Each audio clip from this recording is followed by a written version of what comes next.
Mulțumesc, Excelențe voastre, doamnelor și domnilor.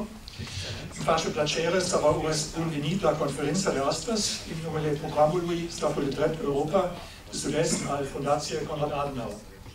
Mă bucur că am organizat această conferință împreună cu Institutul de Studii Populare și cu reprezentanța Fundației Konrad Adenauer în România.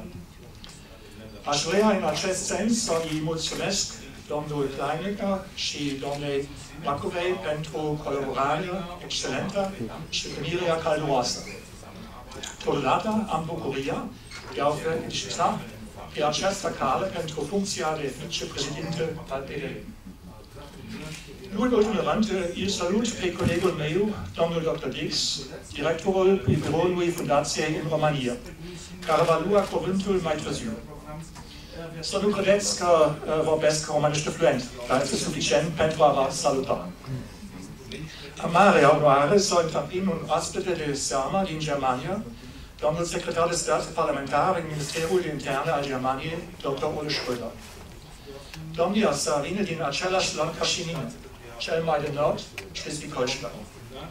Îl cunosc de mulți ani și mă bucur că ne întâlnim astăzi în București. Domnul Dr. Ole Schröder este jurist și a studiat în Germania și în Africa de Sud.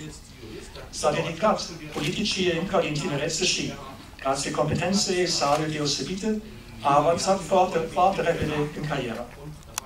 Din anul 2002 este deputat în Parlamentul Germaniei. A fost, printre altele, membru în Comisia de Afaceri Interne și în Comisia pentru Buget.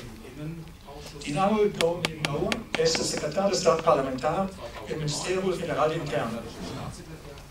Ne va vorbi astăzi despre un fenomen care preocupă opinia publică și în Germania, și anume corupția și lupta împotriva acesteia.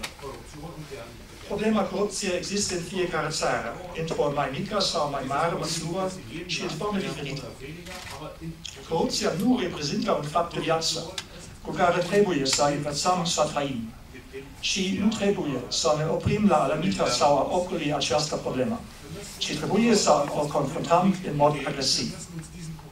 Corupția, care reprezintă abuzul autorității pentru a obține un câștig privat, este un obstacol teribil în calea dezvoltării politice, sociale și economice.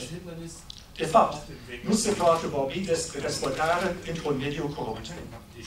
Corupția subminează coeziunea socială și participarea extinsă la viața economică și socială, în distorsionarea modului în care sunt alocate resursele și serviciile publice.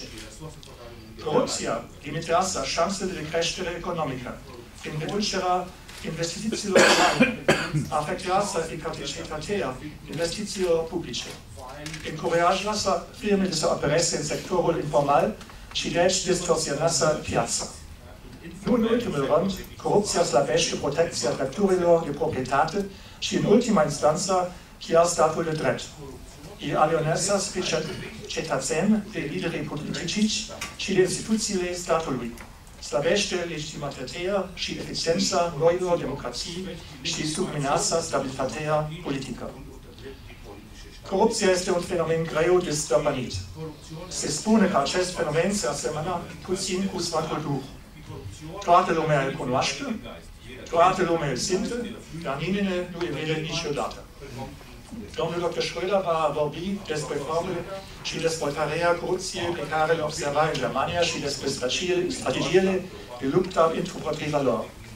În final vom avea ocazia să discutăm cu domnului. Dar acum să ne bucurăm de discursul domnului Dr. Schröder. Mulțumesc pentru atenție.